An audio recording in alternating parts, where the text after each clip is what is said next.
Assalamualaikum warahmatullahi wabarakatuh. Waalaikumsalam warahmatullahi wabarakatuh. Selamat pagi anak-anak. Pagi Bu. Bagaimana kabar kalian pada pagi hari ini? Alhamdulillah.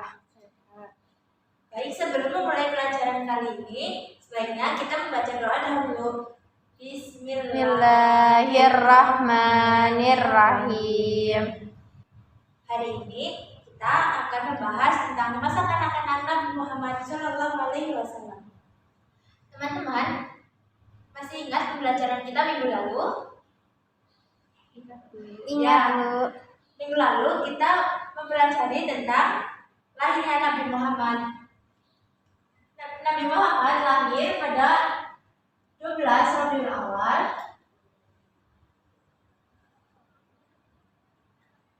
tahun Gajah, atau bertepatan pada tanggal 20 April 571 Masehi. Nah, Nabi Muhammad dilahirkan ke dunia pada tahun Gajah. Teman-teman, kenapa disebut dengan tahun Gajah? Pada tahu enggak? Karena ada perang gajah. Ya, betul. Tahun Gajah itu dikarenakan pada saat itu terjadi peristiwa diserahnya kota Mekah oleh pasukan bergajah yang dipimpin oleh Raja Abraham.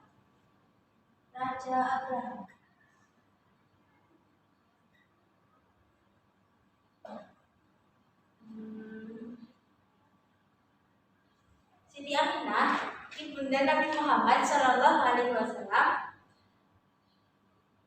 saat melahirkan beliau tidak merasakan rasa sakit sebagaimana orang lain melahirkan.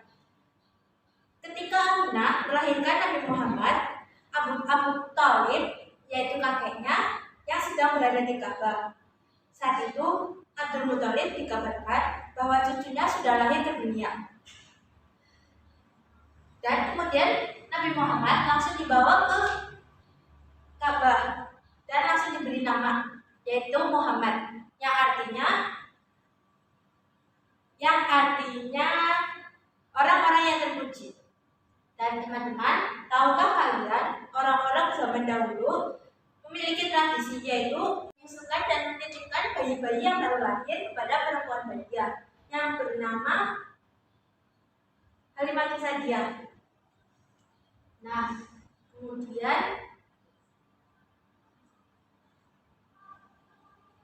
setelah dilahirkan Nabi Muhammad oleh ibunya, Nabi Muhammad disusui oleh Suhaibah al-Aslamiyah selama 3 hari setelah penyusuan ibu beliau, yaitu Aminah. Suhaibah adalah seorang pelayan Abu Lahab, salah satu paman dari Nabi Muhammad SAW. Kemudian Nabi Muhammad diserahkan kepada seorang perempuan badia yang bernama Halimah Sa'diyah. Nah, Halimah Sa'diyah ini berasal dari Bani Sa'ad. Tempat tinggalnya tidak jauh dari kota Mekah, di perkampungan Bani Sa'ad. Dan Nabi Muhammad diasuh dan dibesarkan. Kemudian Nabi Muhammad SAW dalam asuhan Halimah Sa'diyah. Teman-teman Halimah tinggal di desa Sa'diyah dekat Taif yang terkenal subur dan segar. Suaminya Halimah Sa'diyah itu bernama Haris bin Abdul Uzza, yang lebih terkenal dengan sebutan Abu Kabsyah. Mereka mempunyai 4 orang anak. Keluarga Halimah sangat menyenangi Nabi Muhammad SAW.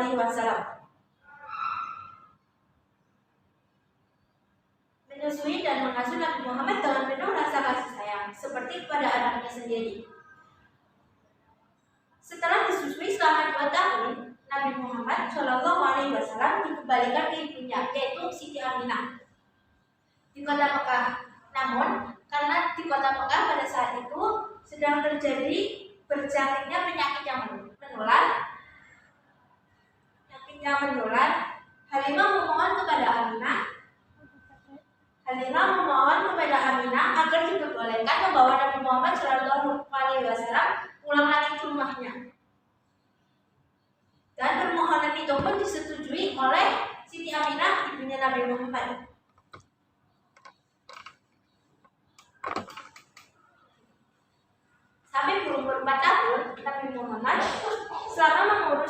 Muhammad, keluarga Halimah diberikan banyak keberkahan.